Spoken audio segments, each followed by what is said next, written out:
Good morning, test.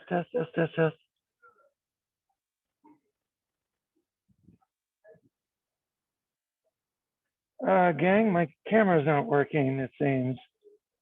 Let me see if I can fix that.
Okay, everyone. The exam is graded. Scores have been entered and curved. I'm not going to give them back today because we still have students.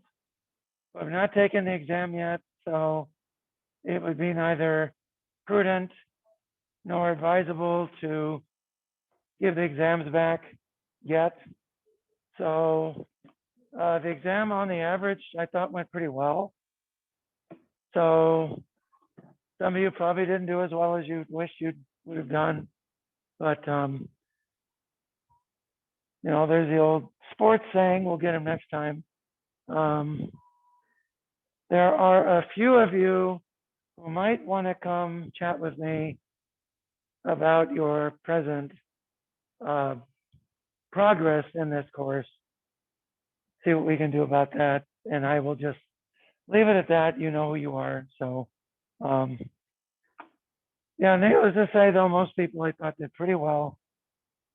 Most concepts you guys seem to have a pretty good handle on. So I was pretty happy overall. I'll give them back Monday when everybody's taking the test. If you want your exam, you come to my office and get it. Excuse me. Please remember, I don't have office hours today. To reiterate, I'm going to Grass Lake and getting my bloody vaccination, and you can't stop me. So don't ask me to be here. I won't be here. So if you want help, we'll talk some other time. I'll be here over the weekend, so I'll be in my office, in fact, on the weekend. If, I don't know why you'd want to, but if you do want to chat during the weekend, I can maybe swing that. So just let me know, and I'll try to accommodate you as best I can. All right, we've got a whole gaggle of folks on Zoom today. So everybody wave to people on Zoom. Oh, that was an anemic wave. Come on, wave there. Okay, gang, they're waving to you. So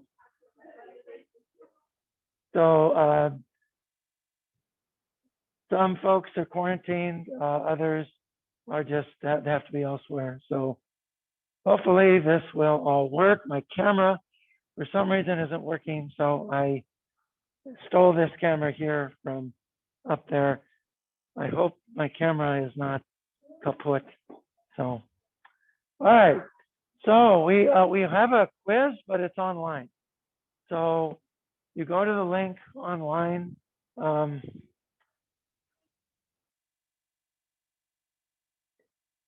So to show you, you go.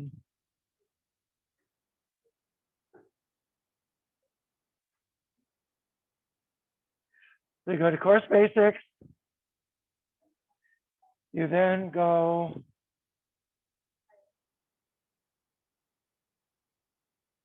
You then go here. You click on this. You take the quiz. You have until the end of the day, Monday, to take it. The quiz is timed. It's 15 minutes. 5 questions.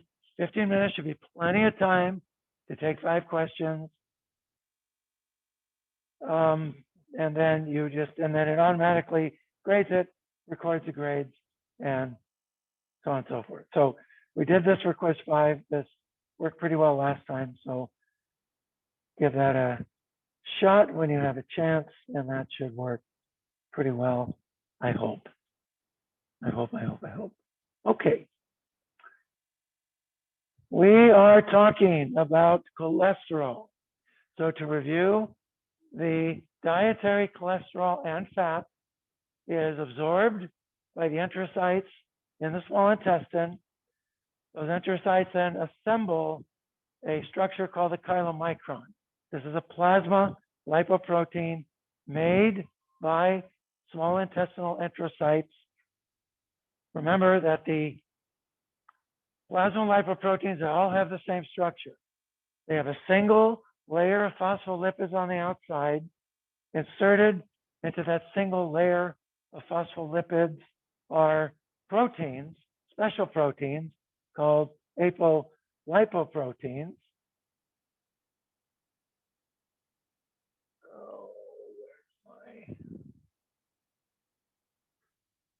Okay, so that's not working. Let's try this now. No, not that camera. This camera.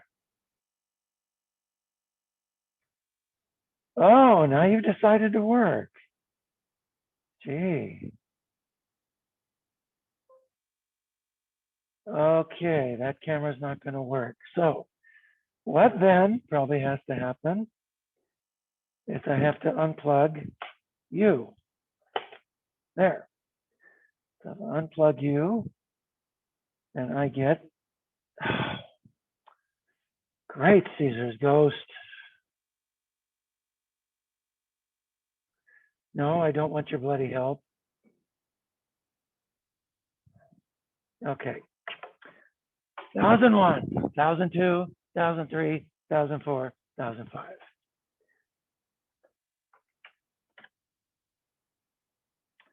All right, you're going to restart and be a good camera.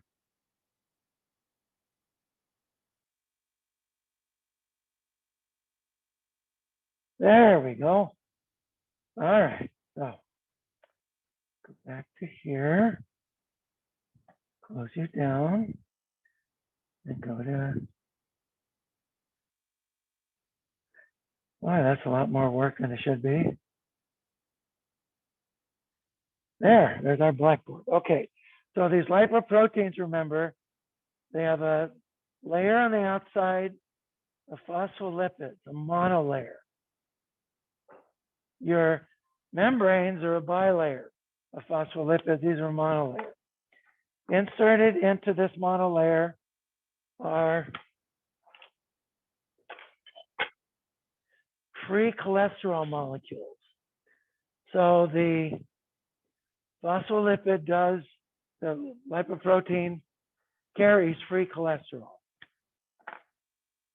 Then in here, we have molecules of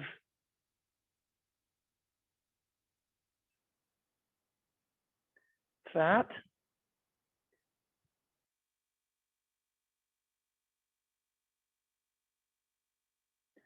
So these are fat molecules, or so-called triglycerides.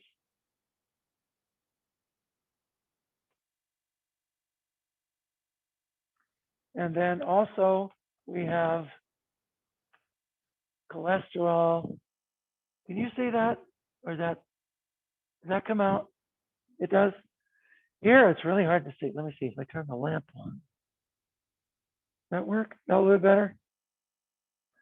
These are cholesterol esters, and they have that fatty acid that's attached to them.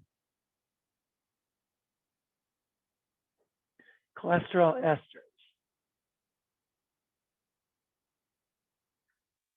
So those are cholesterol esters.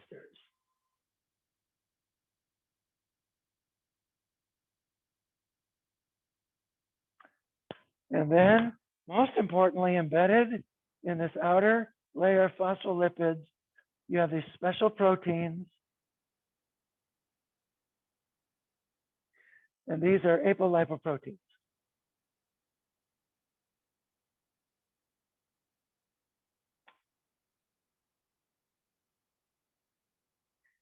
Now, every plasma lipoprotein has this structure.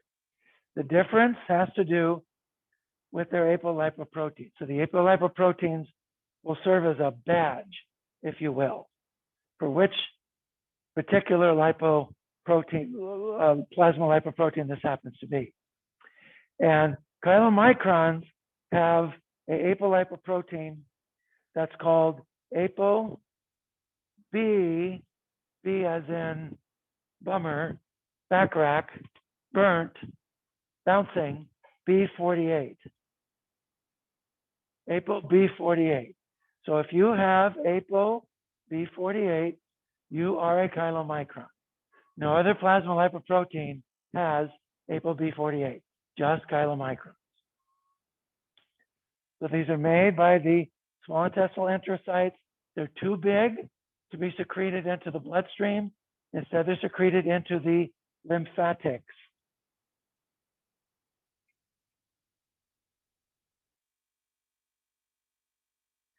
But the lymphatics eventually will feed into the bloodstream.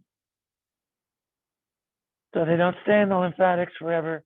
They go to the bloodstream, and then from the bloodstream, they go to the liver.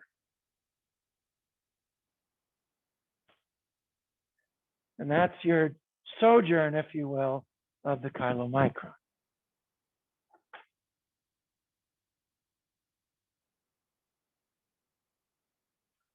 All right, questions about chylomicrons before we get back to the liver?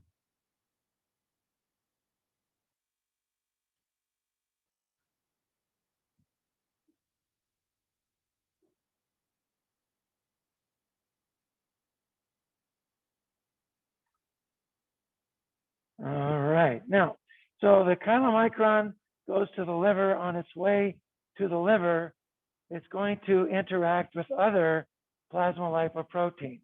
It's going to pick up two apolipoproteins from other plasma lipoproteins. Think of it this way. Plasma lipoproteins are like kids who share things. So when my kids were little, they used to sit on the carpet in my family room, and they'd pull out all these toys, and they'd hand toys to each other. And so one would have 3 Beanie Babies and some Legos. The other would have a bunch of Legos and 1 Beanie Baby and maybe a building block or something like that. And then they'd pass them around to each other, and pretty soon they all got mixed up. Well, plasma lipoproteins are that way too. When they encounter each other in circulation, they will exchange apolipoproteins. And 2 apolipoproteins that the chylomicron picks up are ApoC type apolipoproteins and ApoE apolipoproteins. ApoC, C as in car, Charlie, crush, cute, Christian, and ApoE, E as in excellent, elephant, whatever. They'll acquire them from HDL, they'll acquire them from VLDL, they'll acquire them from several other lipoprotein particles. Now, the ApoCs are important for this reason. When chylomicrons encounter this endothelial enzyme called lipoprotein lipase, can you see that all right, or is that really glary? Do you want me to shut these lights off, or can you see that all right? No, Jamie, no, you can't see it? It's fine? Okay. Yana, is it fine to you? Okay, I'm gonna leave them up then. It will encounter lipoprotein lipase, and lipoprotein lipase is activated by ApoC2. ApoC2. What does lipoprotein lipase do? It binds to the plasma lipoprotein, and it degrades the fat in it, and it causes the lipoprotein to leak fatty acids. By leaking fatty acids, the organ that it services now gets these fatty acids as a carbon and energy source. And I found a nice picture that I inserted to show you kind of sort of how this happens, where all those little red spheres, those are lipoprotein lipase. They're binding to chylomicrons, that's CM, chylomicron. They're binding to very low density lipoprotein particle. They're degrading the fat in these, and those particles are leaking fatty acids, which are then taken up by the endothelial cells that are then fed to the tissue that those endothelial cells are servicing. The tissue whose vessels those endothelial cells are serving. And as we said, ApoC2 is the activator of lipoprotein lipase. So it binds to the lipoprotein lipase, it activates it, and that causes the plasma lipoprotein to leak fatty acids. So the upshot of this is that the chylomicron, as it sojourns through the blood and the lymph, is depleted of fat. It's depleted of fat. And as it's depleted of fat, it eventually is converted into a chylomicron remnant. A chylomicron remnant. Chylomicron remnants are taken up by the liver. Now they're taken up by the liver because chylomicrons acquire this apolipoprotein called ApoE. The liver has several receptors on its surface, the surface of its cells, that can very tightly and efficiently bind ApoE. So the removal of the chylomicron from circulation is very efficient. Consequently, chylomicrons play very little role in the formation of atherosclerosis because their removal from circulation is really quite efficient.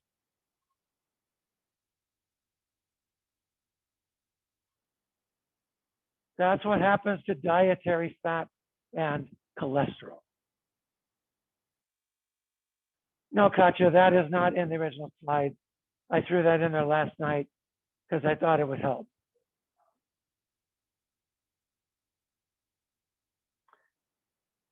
What does the liver do with all that dietary fat and cholesterol? It will use it to make a oh, criminy, what's going on now? All right, let's see what's up with the blasted. Oh, now you're, okay, so let's see what's going on here.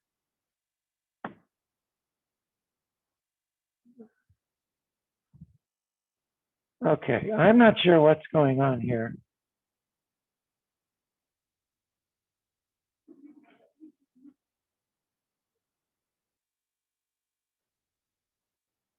Come on, projector.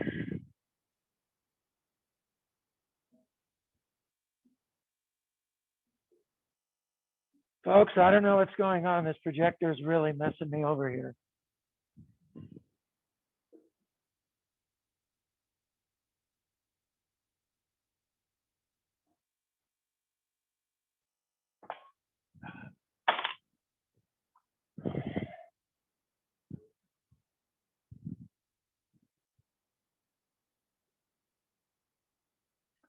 All right. Okay, so then the liver makes this particle called a very low density lipoprotein particle. This is the particle that's used to transport these very insoluble molecules to other parts of the body. And those insoluble molecules being fat and cholesterol. Tissues that make steroid hormones can really suck up a lot of cholesterol. And while they can make their own cholesterol, they can't make enough for their needs, so they get cholesterol from these particles. Allison?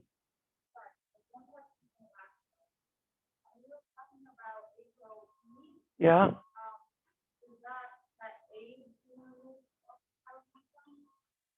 It's the receptor for the liver to bind it, to remove it from circulation. Yeah.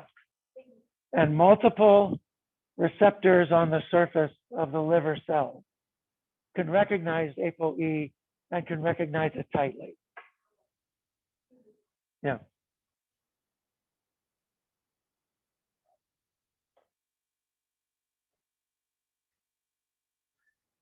All right, so VLDLs can, like chylomicrons,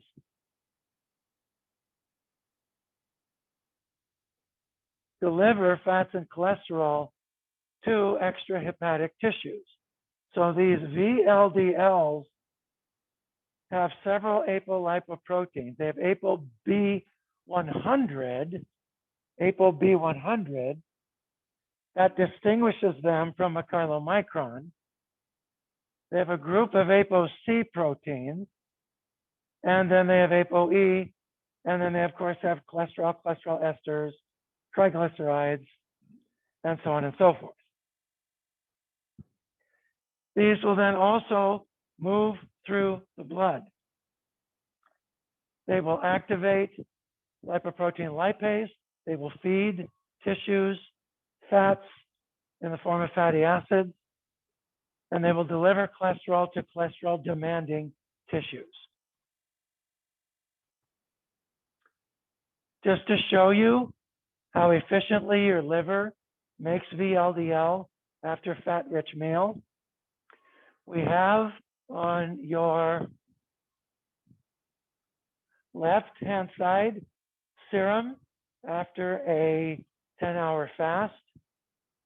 So this is blood that's been centrifuged so that the cells have been removed. You just have the water-soluble material. This is so-called blood plasma. That's the water-soluble liquid part of the blood. This is clear.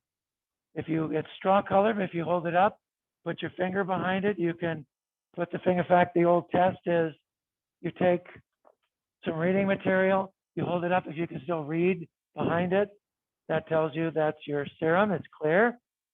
This now is serum approximately an hour after a fat-rich meal. You can't read through that. You can't read through that because of the VLDL synthesis in your liver. That's how efficient VLDL synthesis is in your liver, by your liver. Now, I must tell you this story. I had a student one year, and I ran into him at a restaurant, and he was with his significant other, and they had ordered banana splits. And I joked with him about what that was going to do to his VLDL production. And he said, oh, well, this is mainly sugar. This is not going to do that to my blood. And I said, boy, I should fail you right now because your body can make fat from sugar. So today, we have tried very hard in diets to remove fats, but we've replaced them with sugars. By replacing them with sugars, we've jacked up our sugar intake. And by jacking up our sugar intake, we've forgotten that your body does an exceedingly efficient job of making fat from sugar.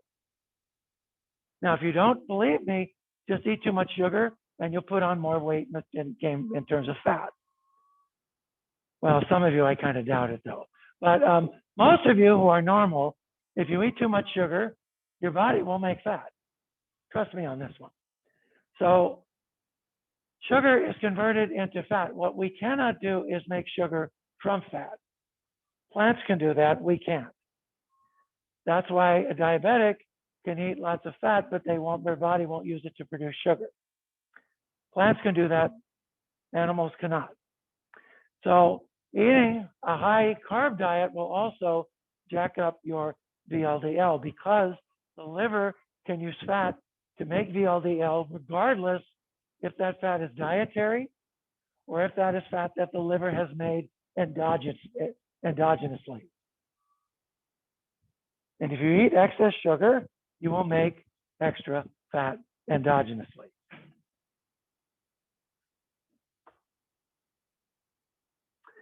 So VLDLs can also be removed from circulation, yes, primarily by the liver, but also by other cells. There are particular cells, for example, the vessels that feed, for example, the ovary. That's a very cholesterol demanding tissue. These endothelial cells use a beta VLDL receptor. They bind VLDL and they just gulp the whole thing down. And that's how these very estrogen demanding, cholesterol demanding cells, get enough cholesterol to be able to make estrogen and progesterone and the like. Other tissues can do the same thing. So can adrenal cortex tissues, also the brain. The brain actually uses a good deal of cholesterol as well. It, however, uses a different group of receptors.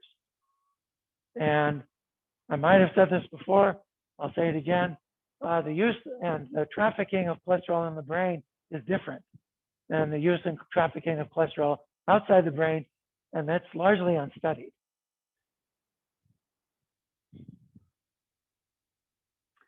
But the VLDL is going to be depleted of fat as it sojourns throughout the body if it's not taken up en masse by these cholesterol demanding tissues.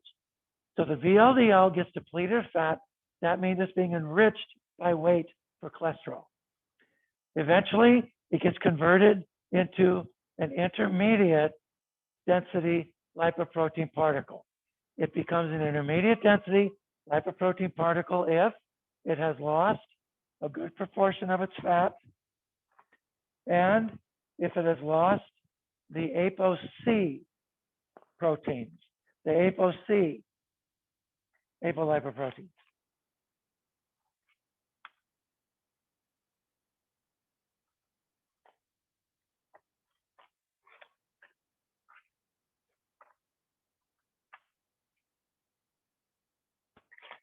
On page 59, you have a table of the different lipoproteins and their composition. And you'll see, if you look at the VLDL by percent of mass is 60% fat, triglycerol, that's fat, whereas an IDL is 20% fat by weight. Likewise, the cholesterol ester, VLDL is 16% of its mass, whereas an IDL is 32% of its mass. So it's been depleted of fat and it has lost ApoC1, C2, C3.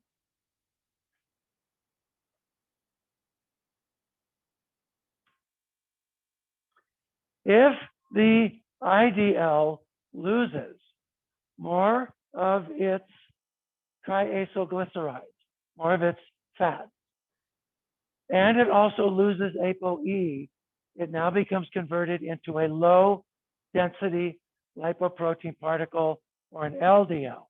And if you look at your panel, your table on page 59, you'll notice the LDL particle is highly enriched for cholesterol, but it also only has one apolipoprotein, and that's ApoB100. ApoB100. Now, here's the thing about ApoB100. There's only one main receptor on the surface of liver cells that binds ApoB100. The binding of that apolipoprotein is used to remove LDL from circulation. But the binding and removal of LDL from circulation is highly regulated. So it's relatively slow. It's not like chylomicron that get taken up like that. It's very slow and very gradual. Consequently, LDL has a residence time in the bloodstream of anywhere from a few hours to 2.5 days. Now, why is that significant? It's significant because as this particle sojourns through the blood, it can become oxidized. That oxidation is really significant when it comes to the development of atherosclerosis. Now, in the meantime, what about these particles that are taken up by the liver? These particles that are bound and taken up by the liver are taken up by a process called receptor-mediated endocytosis. Receptor-mediated endocytosis, which is shown here. You have the receptors that will bind to the target. Those receptors will cluster on the surface of the cell. You then get another group of proteins that will bind to the inside part of the receptor here. And those are called adaptins. Adaptins. Those adaptins will nucleate the assembly of proteins that deform the membrane into a little pit like this.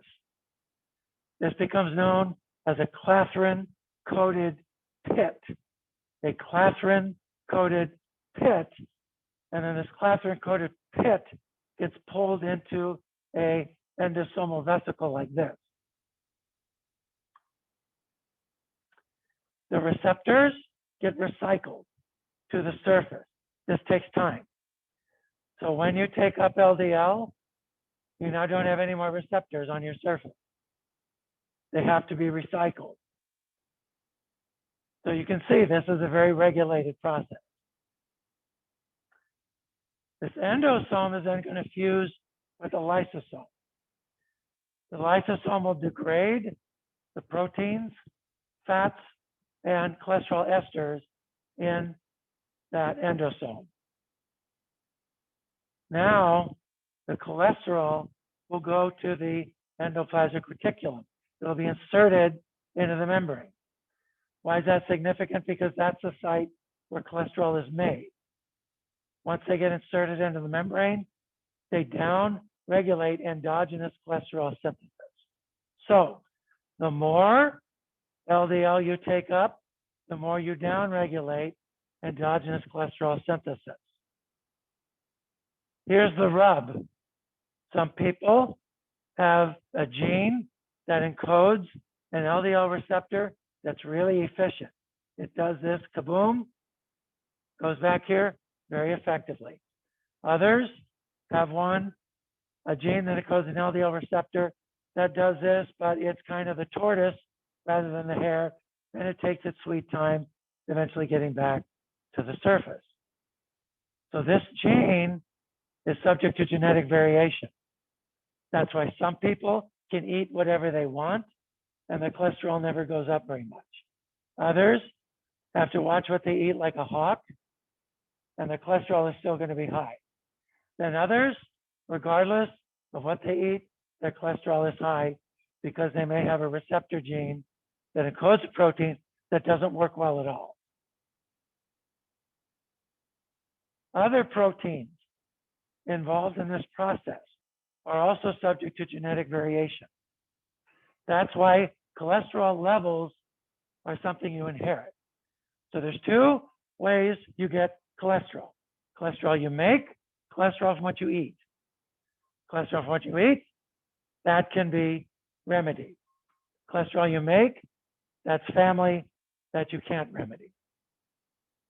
And some of you are blessed with good genetics, and some of you aren't.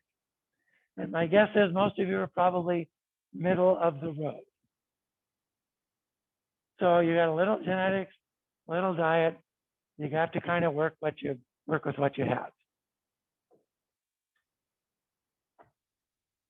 This is a picture I thought was really cool, so I inserted it, showing you how the cholesterol esters are hydrolyzed. They're hydrolyzed by an enzyme called acid esterase. Acid esterase. And acid esterase makes free cholesterol. It's pumped out by a very interesting protein. It's called the Niemann-Pick protein 1.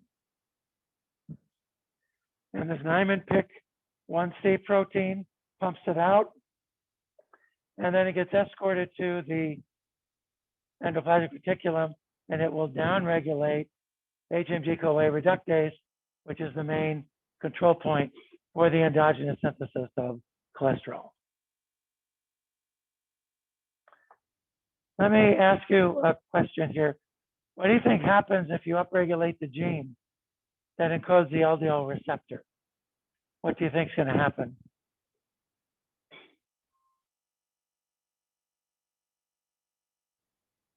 You can have more or less LDL in your blood if you upregulate that LDL receptor gene. It's going to be lower.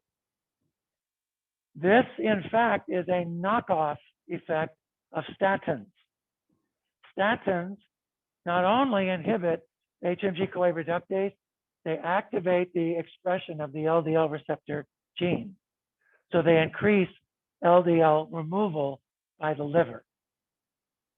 That effect was not anticipated when statins were made. But because of that knockoff effect of statins, statins lower your serum LDL much more than you would expect them to.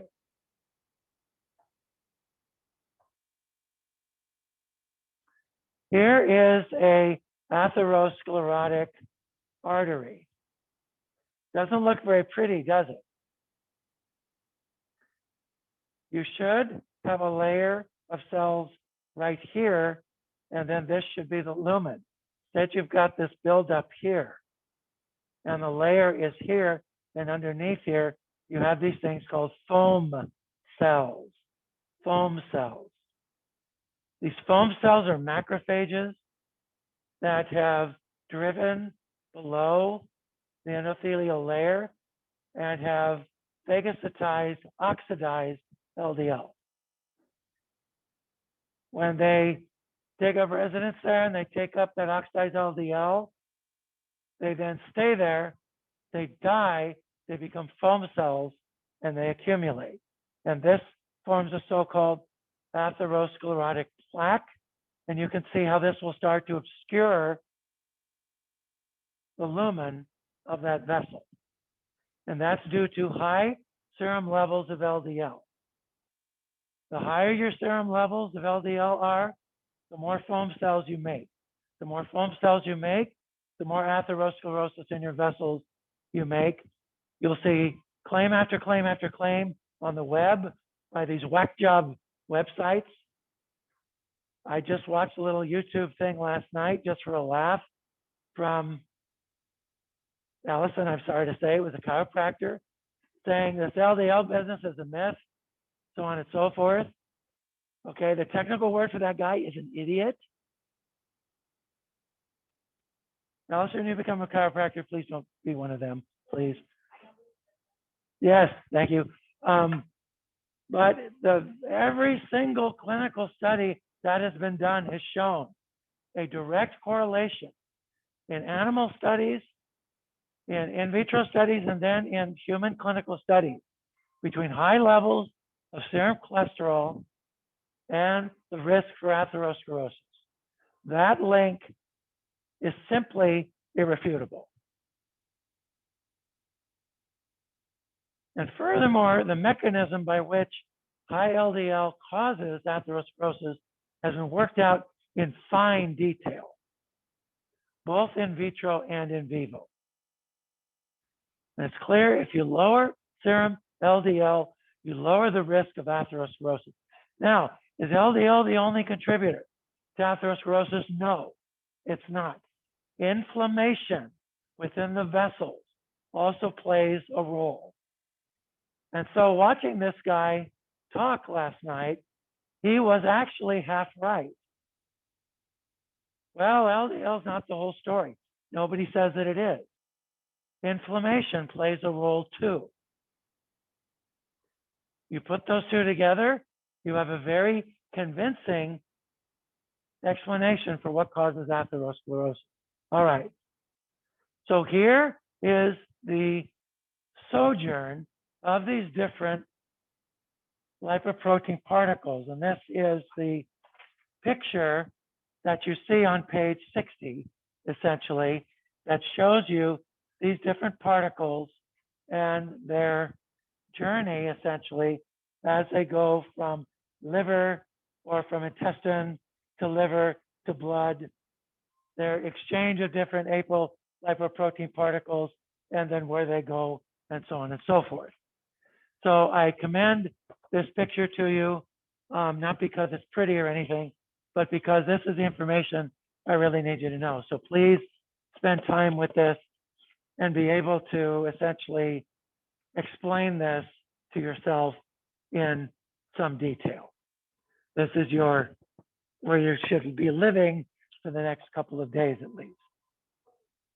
That's page 60 in your handout, 60.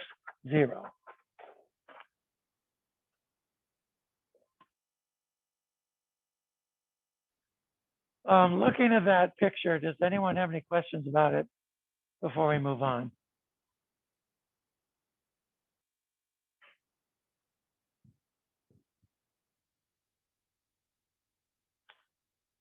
And those of you on Zoom, don't use the chat function because I won't see it. I just get too involved and I forget to look. So just, my speakers are on, just go ahead and unmute yourself and say something if you have a question at any time. That I will hear. All right, so the accumulation of intracellular cholesterol will decrease transcription of the LDL receptor protein by 10-fold. So the more cholesterol you take up, the more LDL you take up, the fewer LDL receptors you're going to have on the surface of your hepatocytes. And as we said once, in the cell, cholesterol will suppress the main enzyme that is the branch point, the regulatory point, choke point for cholesterol synthesis, HMG-CoA reductase. Now, most of your LDL uptake is the work of the liver. And if LDL levels are saturating, then LDL can enter cells via a form of bulk phase pinocytosis. This bulk phase pinocytosis simply involves LDL particles just getting gloop, essentially getting drunk. Pinocytosis means cell drinking. So essentially the cell just starts going glug, glug, glug, glug, glug on this LDL. And this causes LDL to build up to toxic levels inside the cell. It can cause the cell to die because this process is unregulated. And this seems to be a precursor to atherosclerosis in some cases at least.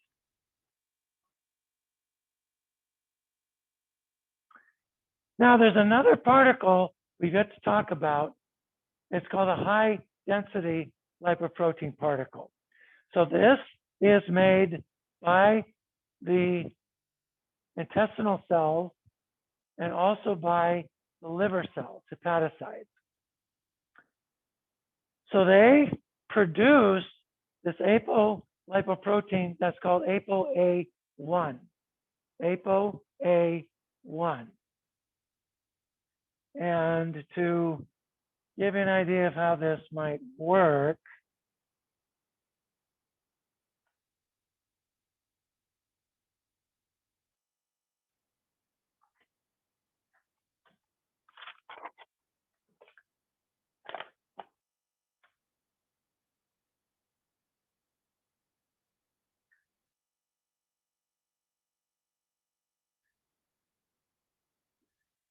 okay, it's ugly, but use your imagination, pretend that's a cell. So here's the bloodstream, and the blood's going to flow this way. So these cells will produce this ApoA1, and ApoA1 has a very high affinity for fats and also an affinity for cholesterol. So it makes A1. Let's draw A1 just as a little circle here.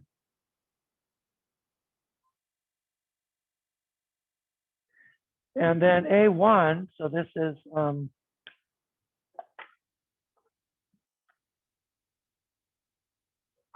ApoA1. And this is going to draw to it, essentially, it's going to start binding fat.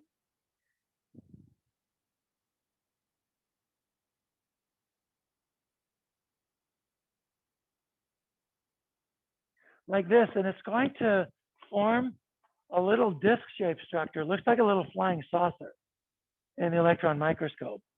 And this will then get secreted into the bloodstream.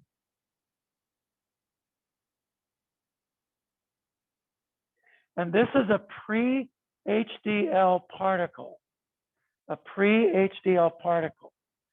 This pre-HDL particle is now going to acquire lots of different types of apolipoproteins in circulation. And as it takes up more fat, more cholesterol, it'll go from a disc shape to a sphere. So it goes from being more like a frisbee to a soccer ball. When it becomes a soccer ball, it's a mature HDL.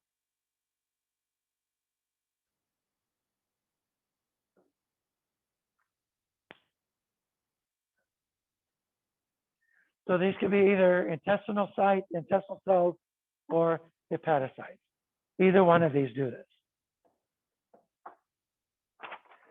And so they start out kind of dish shaped like this.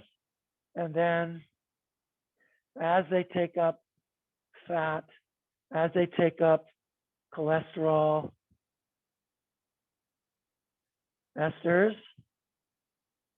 and as also they acquire various apolipoproteins, now they get transformed into this.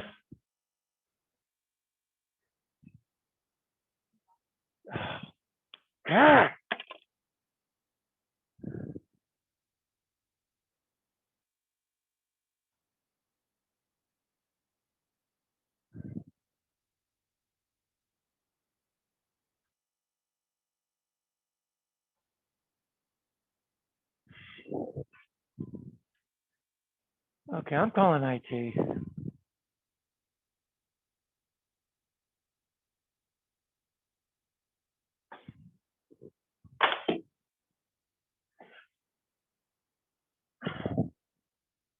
Okay, let's try this.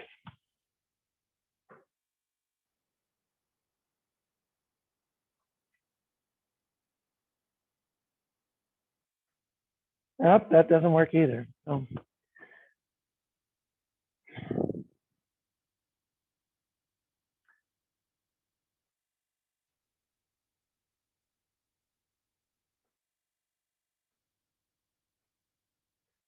So it goes from being a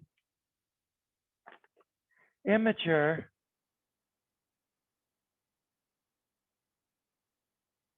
to becoming a more mature HDL.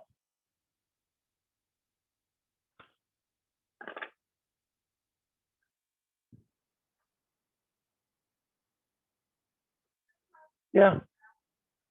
Go back to what?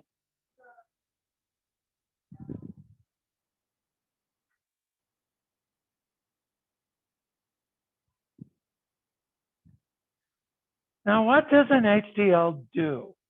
HDLs are regulatory particles. Their job is to remove excess cholesterol from the surfaces of cells. And the immature HDL can actually bind to the surfaces of cells and relieve them of excess cholesterol. And that's one of the ways they get converted from an immature HDL to a mature HDL is by this binding to the surfaces of cells and relieving them of their excess cholesterol. So these cells are really cholesterol vacuums, if you think of it. They vacuum up excess cholesterol from places that have excess cholesterol. So this particle has been shown over and over and over again to be protective against atherosclerosis. That's why this gets called good cholesterol, even though I have revealed to you that I detest that term.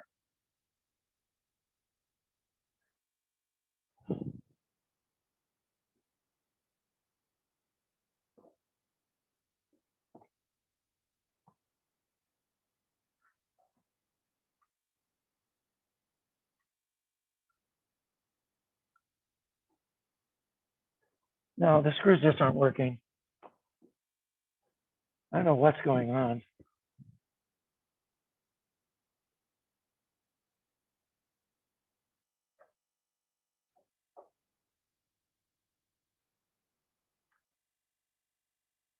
All right, so the HDL can interact with other particles in circulation. It can give those other particles various apolipoproteins. It can withdraw cholesterol from circulating particles. It's clear that VLDLs can be transformed into HDLs by acquisition of certain surface proteins, certain apolipoproteins. So the structural biology unit at MIT has constructed this model of an HDL. You can see the single layer of phospholipids with the apolipoproteins embedded in that phospholipid monolayer. And then on the inside, you have a very dense structure of fat and cholesterol esters and things like that. So as we said, these particles, they're cholesterol vacuums. They can vacuum up excess cholesterol from depleted VLDL particles. They use two proteins on their surfaces to do this, ApoD and this cholesterol ester transfer protein, or CETP, as it's called. They can also take up cholesterol that is circulating through the blood that's bound to albumin. And they can also vacuum up cholesterol from the surfaces of cells. They use a protein called ABCA1. ABCA1, which is a cholesterol efflux protein. By binding to ABCA1, they use ABCA1 as a straw to essentially slurp the cholesterol out of the cell.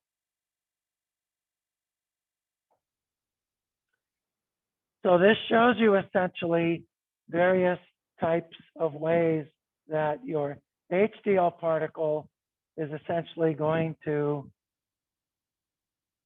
take these various types of proteins and then incorporate them into their cell surfaces and then use them essentially to get rid of extra cholesterol from cells. So these particles are protective. What do they do with that cholesterol? They take it back to the liver. They take it back to the liver. Now, as we said, the immature HDL is disc shaped. And then becomes transformed into a more mature spherical shape, and it's going to ferry that cholesterol that's unused back into the liver. The liver is going to use that cholesterol for the production of bile salts.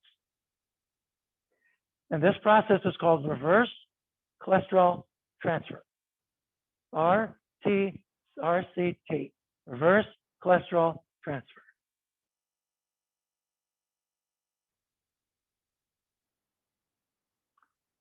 Other tissues can bind HDL. Some tissues, for example, that may need cholesterol can bind HDL. So for example, kidney can bind HDL. They actually have something called a scavenger receptor. This scavenger receptor allows them to bind HDL and use it because kidney cells get replaced and kidney cells need a good deal of cholesterol. So part of that is they can get it from HDL.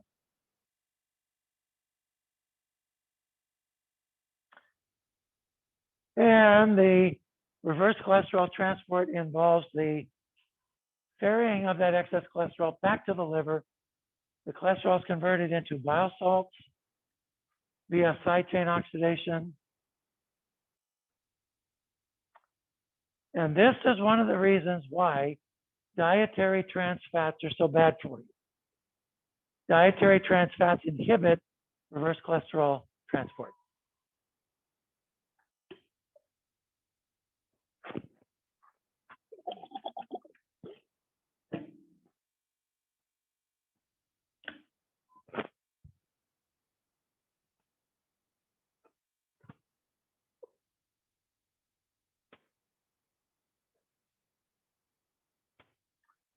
Now, as we said, cholesterol biosynthesis is regulated at the level of HMG-CoA reductase. So HMG-CoA reductase is regulated by, three mechanisms. One is feedback inhibition. Second, by phosphorylation. Phosphorylated enzyme is not very active. The unphosphorylated enzyme is more active. Three, it's regulated by degradation. Insulin activates HMG-CoA reductase. Insulin stimulates the dephosphorylation of HMG-CoA reductase. And a dephosphorylated HMG-CoA reductase is a much more active enzyme. Glucagon activates the phosphorylation of HMG-CoA reductase, and a phosphorylated HMG-CoA reductase is less active and is also marked for degradation. It's also marked for degradation.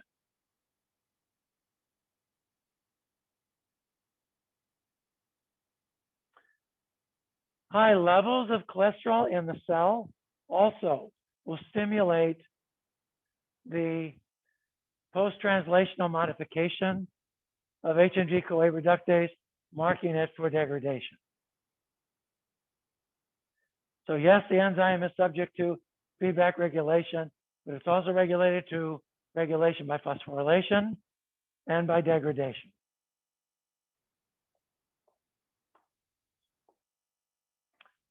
ACAT. ACAT's the enzyme, you remember, that makes cholesterol esters. It's the acyl coenzyme A transferase that makes cholesterol esters. ACAT is activated by high levels of cholesterol, which you would expect.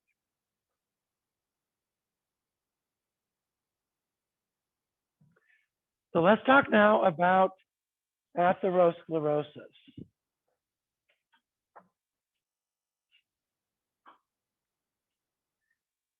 So atherosclerosis involves the subintimal deposition of cholesterol beneath the endothelial layer in blood vessels. This deposition narrows vessels, causing them to become stenotic or narrowed. It can also weaken them if they're large vessels. So it can predispose those larger vessels or other major arteries to aneurysm. Aneurysm simply meaning that the side of the vessel weakens under pressure and it can burst.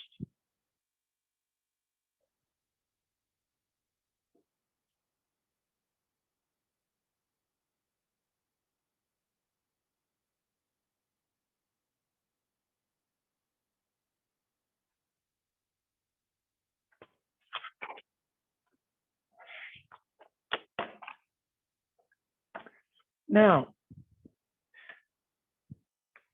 when it comes to atherosclerosis,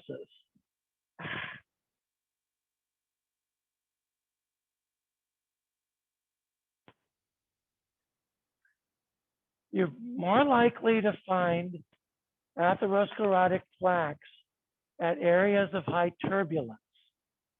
For example,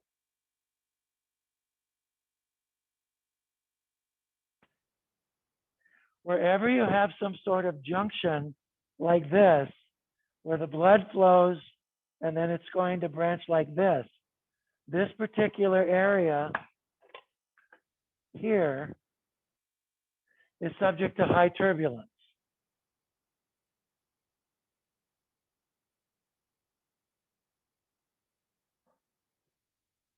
Those areas of high turbulence are areas that are more likely to experience atherosclerosis.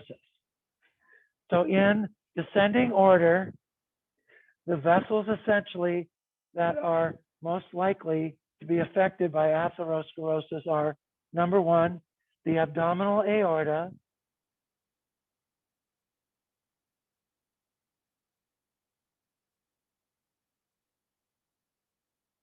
two, the coronary artery,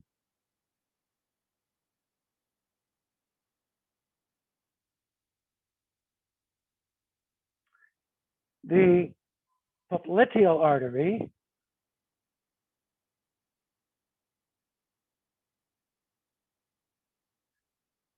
anyone know where this artery is?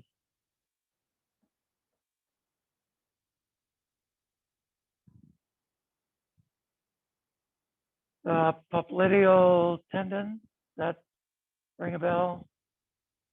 Those of you who had functional anatomy?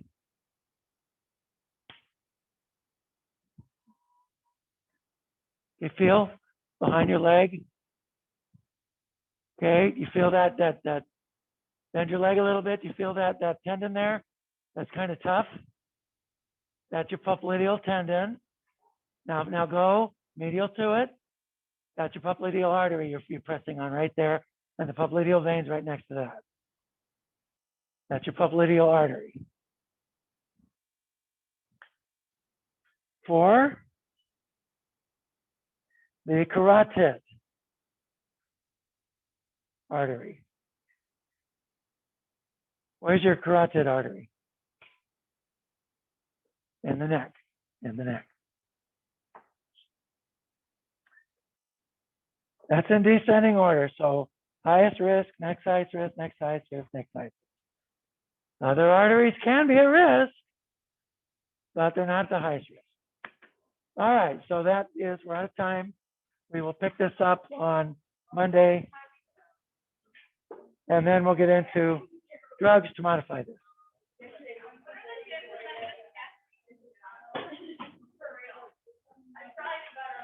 Okay, gang, that's all for today. Hopefully I'll see you Monday. Take care.